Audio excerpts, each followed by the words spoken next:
Split routines versus full body, which is best for you? Now in the long run, with most people, I would say probably doesn't matter. As long as your workouts are consistent and they're progressive, you're probably gonna end up at the same place regardless of whichever path you take. Now with that said, you may have a better time having that consistency or that progression with maybe split or full body routines. Let's explore why.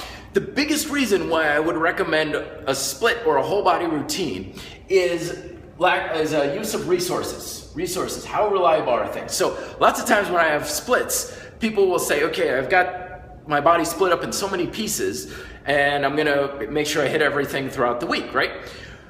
The thing is, you've gotta make sure you're like, all right, I've got like a 4-way split. So you gotta say to yourself, I know I can hit these workouts reliably week after week, month after month for a long period of time. Doesn't matter what happens to your job, what your schedule looks like, how much energy you have, time, energy, the kids get sick, doesn't matter. You still gotta stick to this routine that's going on.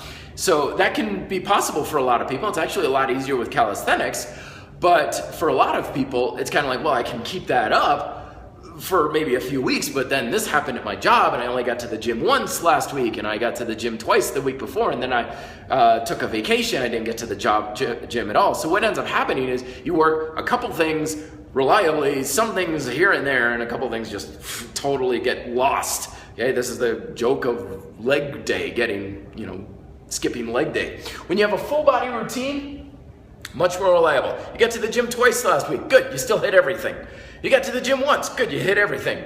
You got to the gym 5 times, good, you hit everything. So that's a lot more reliable and consistent to make sure your muscle groups are all covered, which makes it a lot easier to progress. And the other things to consider too is, do you have certain muscle groups and areas you want to stay focused on?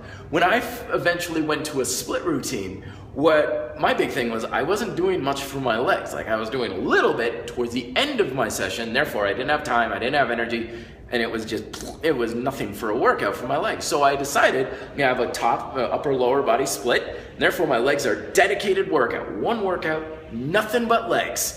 That way I made sure I got everything for my legs in.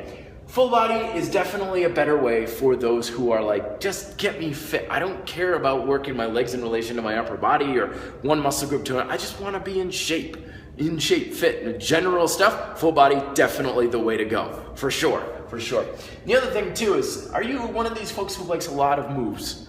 Do you like having 3 different curling moves, 5 different pull-ups, 6 different push-ups and so forth? If that's the case, split routine's good because you can put a lot more different moves to one major muscle group. Personally, I use very few moves. I do like 6 or 7 basic moves, and that's about it. Maybe a couple of supplemental stuff sprinkled in here and there. If you see some of my recent videos, most of my workouts are only 2 or 3 movements. It's still a split routine, but it's only focusing on 2 or 3 movements, so I could pour everything I've got into those basic movements. But some people, they like to just have a few moves, they get it done, they're finished, and that's the end of their workout. So just some ways to think of full body versus split routine. Again, chances are it probably doesn't matter a whole heck of a lot one way or the other. Questions below. Be fit, live free.